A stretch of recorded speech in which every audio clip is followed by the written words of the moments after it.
lecture we have done illustration number 16, and today we are going to solve illustration number 17. We have learned revaluation account, revaluation of assets and liability. What are the effects of recording? What are the effects of assets and liabilities? Revaluation. आज हम illustration 7 में revaluation account, capital account and revaluated balance sheet मतलब new balance sheet ये हम prepare करेंगे। Illustration number 7 आप निकाल के रखिए, उसमें से क्वेश्चन रीड करेंगे और एंट्री रिकॉर्ड्स करेंगे। Okay. Ashok, Beam and Chetan were partners in a firm sharing profit in the ratio of 3:1. Their balance sheet as on 31st March 2015 was as follow. एक बैलेंस शीट दी गई है, वो partners है, वो reconstruct कर रहे हैं अपनी फर्म को, मतलब अपना profit and loss ratio change कर रहे हैं, इसलिए हमें अब revaluation account, partners capital account और बैलेंस शीट प्रिपेयर करना है। अभी तक हमको कैलकुलेशन मिली थी, हम sacrifice ratio, gaining ratio find कर रहे थे, उसके ऊपर से न्यू रेशियो भी फाइंड किया था, फिर कैलकुलेशन ऑफ गुडविल आई थी, गुडविल की इफेक्ट आई थी, वो सब आ गया। फिर एक ही रिवैल्यूएशन अकाउंट हमने बनाया था लास्ट लेक्चर में। अब रिवैल्यूएशन अकाउंट, कैपिटल अकाउंट और बैलेंस शीट पूरा सम करना है। ऐसे ही सम आगे जाके आपको आएंगे। एडमिशन और रिटायरमेंट में भी यही आपको रिपीट करना होगा, मतलब ये इंपॉर्टेंट है। Revaluation account, partners capital account और बैलेंस शीट। इसमें एक और कैश अकाउंट भी ऐड होगा, लेकिन पर्टिकुलर इस सम में कैश की कोई एंट्री नहीं है, इसलिए इस सम में कैश अकाउंट करने की ज़रूरत नहीं है। आगे जाके एडमिशन और रिटायरमेंट में भी ये आएगा। ओके, एक बैलेंस शीट दी गई है, उसमें से कैपिटल और सब कुछ है। उसके नीचे एडजस्टमेंट दिए है, वो पैराग्राफ रीड करो। Ashok, Bhim and Chetan decided to share the future profits equally, मतलब नया रेशियो इक्वल है। ओल्ड रेशियो आगे आ गया 3:1 with effect from 1st April 2015। For this it was agreed that first goodwill of the firm to be valued at 3 lakh. Goodwill is 3 lakh. Goodwill हमको always sacrificing ratio में distribute करनी है, मतलब ये जो 3 लाख है वो हम सैक्रिफाइसिंग रेशियो में डिस्ट्रीब्यूट करेंगे, इसलिए हम उसके लिए ओल्ड रेशियो और न्यू रेशियो भी हमारे पास है। Land to be revalued at 1,60,000, building to be depreciated by 6%। Okay, ये रिवैल्यूएशन रिलेटेड एडजस्टमेंट है। एसेट्स और लायबिलिटी की नई वैल्यू आपको दी गई है, उसके हिसाब से हम डिस्ट्रीब्यूट करेंगे। Okay, creditors of 12,000 were not likely to be claimed and hence be written off. Okay, ये भी रिवैल्यूएशन रिलेटेड है। क्रेडिटर्स को हमको पे नहीं करना है, वो क्लेम नहीं करना है। ओके, पहले सम हम कैसे स्टार्ट करेंगे, उसका सीक्वेंस आपको खास इसमें याद रखना है। आपको पार्टनर्स के नाम है ए, बी और सी, तो बी में Chetan, A B C. Format revaluation account का ये, पार्टनर्स कैपिटल अकाउंट में जितने पार्टनर्स हो उतने। ओके, पहले बैलेंस लिखनी है, कैरी फॉरवर्ड करनी है। हमने कैपिटल अकाउंट बनाया है, कैश अकाउंट में ये सब में कैश अकाउंट की जरूरत नहीं है, इसलिए हमने कैश अकाउंट नहीं बनाया है। तो कैपिटल की बैलेंस कैरी फॉरवर्ड कर दो। बाय बैलेंस कैपिटल आपको बैलेंस शीट में लायबिलिटी साइड मिल जाएगी 2 लाख, 1 लाख और 50,000। क्रेडिट बैलेंस होती है कैपिटल की, इसलिए हमने यहाँ पे क्रेडिट किया 2 लाख, 1 लाख और 50,000। उसके बाद अगर कैश अकाउंट बनाया होगा तो कैश अकाउंट की भी बैलेंस लिखेंगे। असेट साइड आपको मिलेगी cash at hand, cash in hand, cash at bank, जो भी है, अभी वो नहीं है। उसके बाद ये बैलेंस कैरी फॉरवर्ड करने के बाद ही आपको एडजस्टमेंट सॉल्व करने हैं। एडजस्टमेंट के लिए पहला एडजस्टमेंट आपका क्या है, goodwill of the firm valued bye 3 lakh. 3 lakh हमको सैक्रिफाइसिंग रेशियो में डिस्ट्रीब्यूट करना है, तो इसके लिए हमारे पास ओल्ड रेशियो है 3:1, new ratio equal.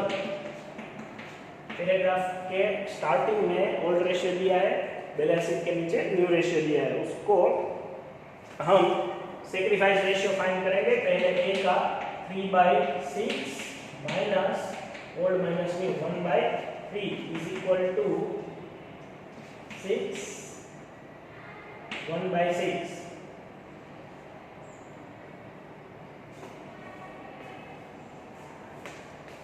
B 2/6 minus 1/3, ये 0 आएगा, 0/6।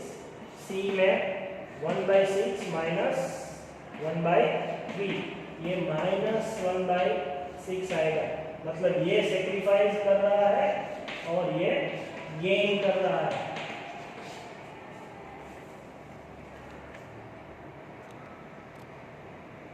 ओके, ए जो है वो सेक्रीफाइस कर रहा है और बी न्यूट्रल है, सेक्रीफाइस भी नहीं कर रहा है, गेन भी नहीं कर रहा है। सी जो है वो -1/6 है, इसलिए वो गेन कर रहा है। ओके, अब ये चैप्टर में, आगे के दो चैप्टर में 5 और 6 दोनों चैप्टर के लिए, मतलब तीनों चैप्टर के लिए ये आपको याद रखना है कि कोई भी सेक्रीफाइसिंग पार्टनर हमेशा क्रेडिट होगा, गेनिंग पार्टनर हमेशा डेबिट होगा।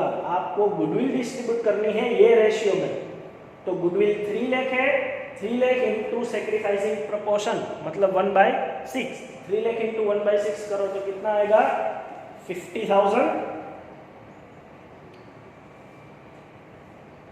और 50,000 ए को क्रेडिट मिलेगा क्योंकि वो सेक्रीफाइस कर रहा है। ये इफेक्ट हमको क्रेडिट कैपिटल अकाउंट में देनी है, तो बाय ए में क्रेडिट होगा मतलब 50,000 क्रेडिट, उसके ऑपोजिट पर्टिकुलर लिखना है मतलब सीज अकाउंट। ए सेक्रीफाइस कर रहा है, अमाउंट उसमें क्रेडिट होनी चाहिए। बी कुछ नहीं कर रहा है, जनरल में उसको एंट्री नहीं होगी, और सी गेन कर रहा है मतलब डेबिट, तो सी के अकाउंट में डेबिट 50,000, उसका भी 1/6 है, गुडविल 3 लाख इंटू 1/6, यहाँ पे आएगा 2 एज कैपिटल। पर्टिकुलर में हम रिवर्स लिखेंगे, सी में लिखा एज कैपिटल और ए में लिखा सीज कैपिटल। 50,000 ए सेक्रीफाइस कर रहा है इसलिए क्रेडिट, और 50,000 सी गेन कर रहा है इसलिए debit. Okay, next adjustment, land B valued eight 1,60,000। Okay, land हमारे बैलेंस शीट में कौन सी वैल्यू है वो चेक करते हैं। 1 लाख है, अब न्यू वैल्यू 1,60,000 है, मतलब प्रॉफिट हुआ, एसेट्स की वैल्यू बढ़ जाए तो प्रॉफिट होगा, रिवैल्यूएशन क्रेडिट, कितना प्रॉफिट हुआ 60,000। ओके, अब एडजस्टमेंट की सेकंड एंट्री भी होगी। ये लैंड में प्रॉफिट हुआ इसलिए हमने क्रेडिट किया 60,000, तो यही लैंड की न्यू वैल्यू हम न्यू बैलेंस शीट में लिखते जाएंगे। न्यू बैलेंस शीट में लिखेंगे land old value 1 lakh plus increase 60,000, मतलब 1,60,000 जो न्यू वैल्यू है वो आउटर में आएगी। याद रखना है, दोनों एंट्री साथ में करते ही जाना है। रिवैल्यूएशन में प्रॉफिट या लॉस जो गैप आए वो लिखना है, इसमें न्यू वैल्यू आउटर में आनी चाहिए। उसी एडजस्टमेंट में building to be depreciated by 6%। Okay, building की वैल्यू क्या है 1 लाख, उसकी डेप्रिशिएशन वैल्यू मतलब हमारा लॉस रिवैल्यूएशन डेबिट होगा। कितना परसेंट है 6%, 1 लाख का 6% 6,000। ओके, बिल्डिंग भी एसेट है इसलिए बिल्डिंग भी एसेट साइड ही आएगी, लेकिन ओल्ड वैल्यू 1 लाख, इसमें डिक्रीज हो रहा है 6,000 इसलिए माइनस होगा 94,000 आउटर में आएगा। क्लियर इतना? सी, creditors of 12,000 were not likely to be claimed and hence be returned. Creditors are not likely to be claimed, मतलब वो अब क्लेम नहीं करने वाले, तो हमको पे नहीं करना है। क्रेडिटर्स को पे ना करो तो वो हमारा प्रॉफिट है। क्रेडिटर्स 12,000। ओके, क्रेडिटर्स हमारी लायबिलिटी है, तो लायबिलिटी में से जितने भी क्रेडिटर्स है उसमें से माइनस कर दो। क्रेडिटर्स 1 लाख है, माइनस डिक्रीज 12,000, आउटर में 88,000। ओके, एडजस्टमेंट सारे हो गए। उसके बाद आपको ये बैलेंस शीट पूरी करनी है टोटल के पहले। टोटल के पहले जितनी भी हमारी बैलेंसेस है ओल्ड बैलेंस शीट में, मतलब क्वेश्चन में, वो सारी बैलेंसेस इसमें एज इट इज लिखनी है। जो भी रिवैल्यूएटेड हो गई है वो हमने ऑलरेडी लिख दी है, जो बाकी रह गई है वो एज इट इज लिख देनी है, मतलब उसमें कोई चेंज नहीं हुआ है ऐसा समझना। लैंड आ गया, बिल्डिंग आ गए, एसेट साइड चेक कर रहे हैं। Plant 2 lakh,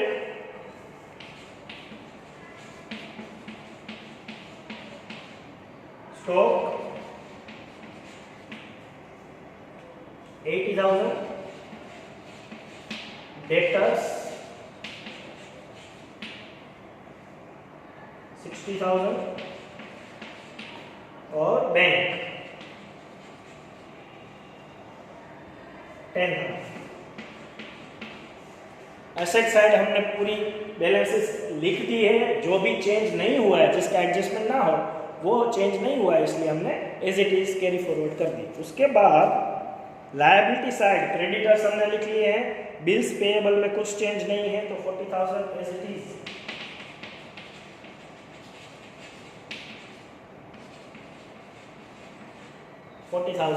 as it is. Okay, general reserve balance है।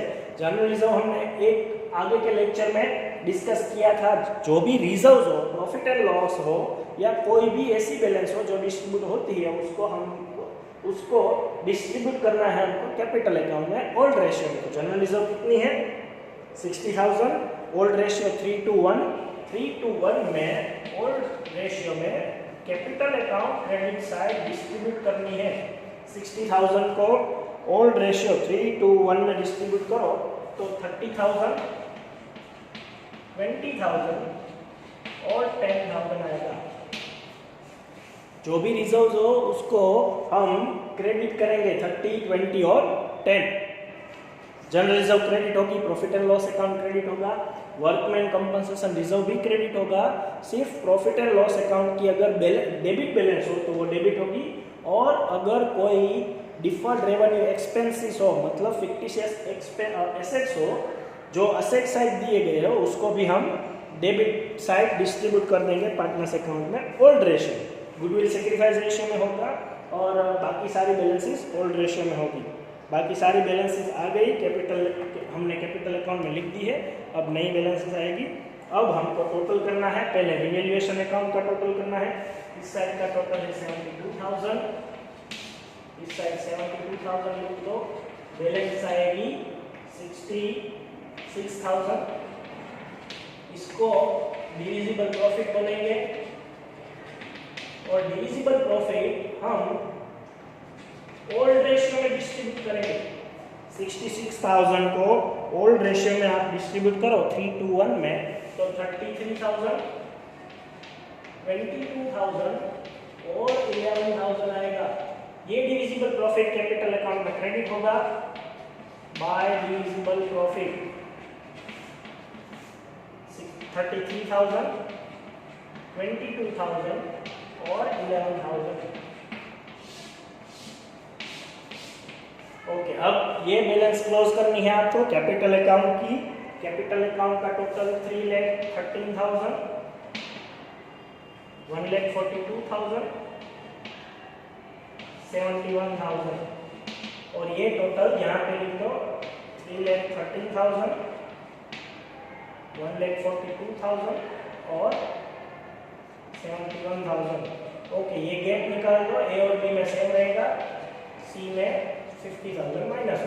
3,13,000, 1,42,000 और 21,000। ये हमारी कैपिटल है। टू बैलेंस करके जो भी गैप आए वो हमारी कैपिटल है। नए बैलेंस शीट के लिए, नए बैलेंस शीट में ये कैपिटल कैरी फॉरवर्ड होगी। कैपिटल ए, बी और सी। 3,13,000, 1,42,000 और 21,000। इसका टोटल 4,76,000 होगा। अब बैलेंस शीट को हमें टैली करना है।